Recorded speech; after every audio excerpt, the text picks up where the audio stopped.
Hey, everybody. Hawk here. Welcome back. Thank you for joining me this evening. It's about 10 p.m. on Thursday, April 24th. Um, I want to talk about Donald Trump's dumb, silly, frivolous lawsuits, CBS, Paramount, and 60 Minutes. Earlier this week, so let's do some context first. Um, During the election, 60 Minutes did an interview. They did a segment in an interview with Kamala Harris. Donald Trump lost his shit when that interview aired, and he accused 60 Minutes of deceptively editing that interview to make her look better than she did originally and to make her look smarter than she actually is. And he, used his favorite phrase, which is always projection because every accusation is always an admission with this guy: election interference. He said that this was election interference on Kamala Harris's behalf on the part of 60 Minutes, CBS News, and their parent company, Paramount. And then he filed a lawsuit against them for $20 billion in an election that he won. Dude is pathological, man. It was a 60 Minutes interview. Every single interview that has ever been aired on 60 Minutes has been edited for time. They probably sat down with her for an hour at least. And then it ended up being a 20-minute segment, not all of which was that interview. But of course, his dipshit, inbred, fart-huffing, mouth-breather MAGA chuds got on board and believed every word he said, that 60 Minutes and CBS News had deceptively edited this interview in a way to rig. It was rigged. One 60 Minutes interview rigged the entire election against Donald Trump, even though he won.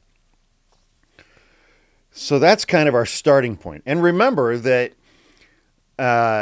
Donald Trump had also sued George Stephanopoulos and ABC News for an interview that George Stephanopoulos did with Nancy Mace about a year ago, when he referred to Donald Trump as a rapist during that interview more than once, because a federal judge had described the conduct that E. Jean Carroll and her attorneys had proved that Donald Trump did to her many years ago constituted rape in the common vernacular of society. Trigger warning: forced digital penetration against her will. That's rape. And a federal judge agreed with that and described him as such. Donald Trump filed a defamation lawsuit against George Stephanopoulos, ABC News, and their parent company, Disney. And for defamation, you have to prove that a person made a statement that was false, that they knew it was false, that it was made with the intent to cause the other person damage to their reputation, and that it did, in fact, damage their reputation.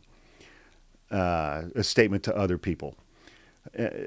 And, I mean, at this point, is Donald Trump's reputation seriously damaged by someone calling him a rapist? I mean, really? So he had no damages in that case. Plus, the statement was true. You hear the phrase, the truth is always a defense. It's an absolute defense to defamation, libel, slander, whatever. What George Stephanopoulos said during that interview with Nancy Mace was factually true. And so there was no possible way, as a matter of law, that Donald Trump even could have won that lawsuit against ABC News. Regardless, ABC News and Disney Corporation wanted Donald Trump to stay off their ass during Donald Trump's second term. So the Disney and ABC News settled with him for $16 million. $1 million payment to him for his legal fees, and $15 million donation to the foundation that's going to build his presidential library. Anyway, so Donald Trump filed and the head, Trump's new head of the FCC, oh God, what's his name? I just had it here. With Brendan Carr. Brendan Carr, the new head of the FCC under Trump, a guy who wears a golden little profile of Donald Trump's head as a brooch when he's out and about. That guy's still going after Disney, despite the fact that they gave Donald Trump $16 million. I love that for Disney. Fuck you guys for paying him and settling this lawsuit from him that you never, ever would have lost. And now he's coming after you anyway. It's amazing. It's absolutely amazing. So Donald Trump files this second lawsuit against CBS for this Kamala Harris interview on 60 Minutes. Again, as a matter of law, there is no possible way that Donald Trump could win that lawsuit either. However, Paramount, CBS News' parent company, is in the midst of a merger. They're seeking to acquire another company, and that is going to require governmental approval. And it's going to be a multi-billion-dollar merger. They're merging with some company called Skydance. I don't know what that is. And their current CEO, Sherry Redstone, is caving because she wants to grease the wheels for that merger. And so she cracked down on 60 Minutes. And so this week, the longtime executive producer, Bill Owens. So 60 Minutes has been on the air for 57 years. They've had 3 executive producers, one of whom has been Bill Owens, who's basically been at 60 Minutes for the entirety of his professional career. He resigned this week and wrote a scathing memo saying why he resigned. And so it's like that lawsuit's going on. And then I think it was 2 weeks ago, over the course of the last 3 weeks, 60 Minutes did a segment on Gaza, which pissed everybody off in the Trump administration. Then 2 weeks ago, they did segments on Ukraine and Iceland. That pissed everybody off in the Trump administration. And then this past week, they did a segment on bird flu and how the Trump administration is completely failing to prepare all of us for bird flu. That pissed off everybody in the Trump administration. So the pressure started coming down, and Mr. Owens resigned this week. And so I'm going to read the memo that he wrote to the staff.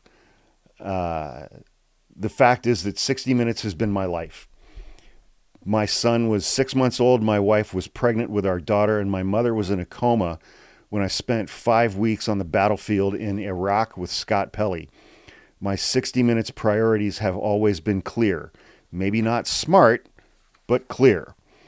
Over the past months, it has also become clear that I will not be allowed to run the show as I have always run it, to make independent decisions based on what was right for 60 Minutes, what was right for the audience. So, having defended this show and what we stand for from every angle over time with everything I could, I am stepping aside so that the show can move forward. The show is too important to the country. It has to continue, just not with me as executive producer. Please remember, people didn't think we would survive without Mike Wallace, Ed Bradley, Don or Jeff. I can't remember who those. I don't know who that is. 60 Minutes will continue to cover the new administration as we will report on future administrations. We will report from war zones, investigate injustices, and educate our audience. In short, 60 Minutes will do what it has done for 57 years. Wendy McMahon, I think another producer there, has always had our back, and she agrees that 60 Minutes needs to be run by a 60-minute producer. Then he talks about some other staff. He said, look, I have worked at CBS News for 37 years, more than half of that at 60 Minutes. I have been shot at and threatened with jail for protecting a source. I have overseen more than 600 stories as executive producer of 60. I know who I am and what I have done to cover the most important stories of our time under difficult conditions. I am also proud to have hired the next generation of correspondents and to call Leslie, Bill, Anderson, Sharon, John, Cecilia, and Scott my friends. Scott Pelley, one of my closest friends. Thank you all. Remain focused on the moment. Our audience deserves it. And then he signed off. And so there had been reports in February that CBS and Paramount were going to settle this case with Trump, but that part of that settlement included a demand for a public apology from Bill Owens and an acknowledgement that what he had done was illegal, improper, and had been done specifically to tilt the election in Donald Trump's favor. He said, there have been reports in the media about a settlement and or apology. The company knows I will not apologize for anything that we have done.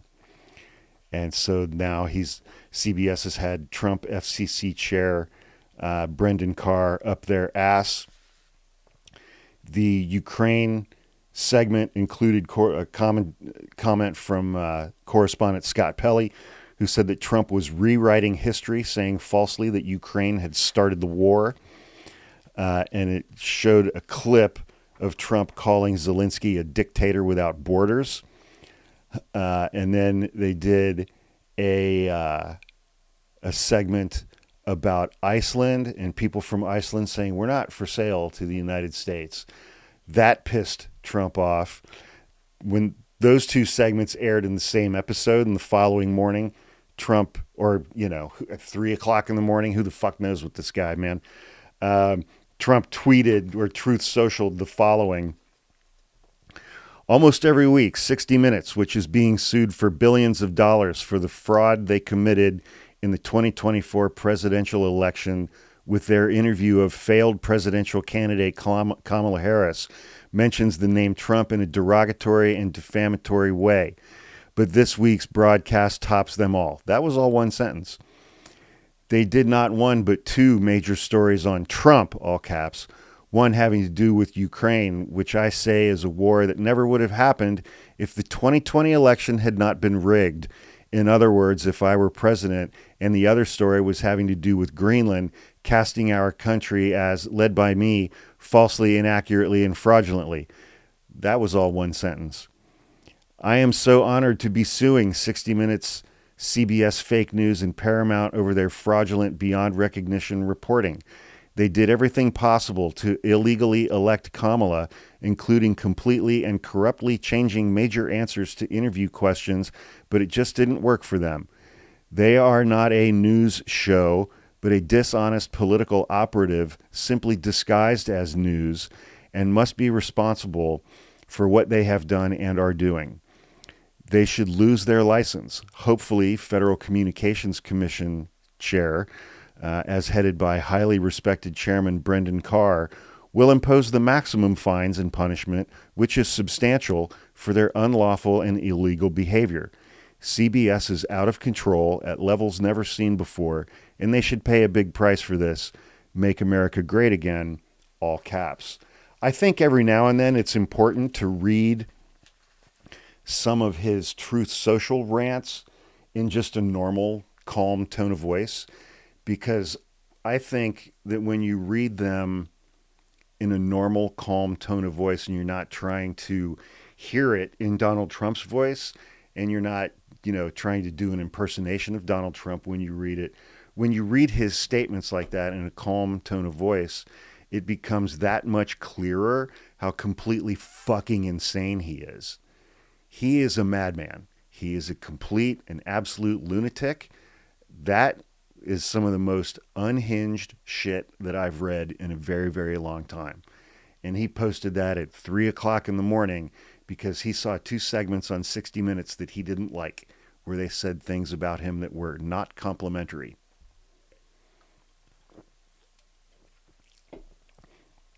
Following the resignation of Bill Owens, the CBS Evening News anchors paid tribute to him, called him a man of great integrity.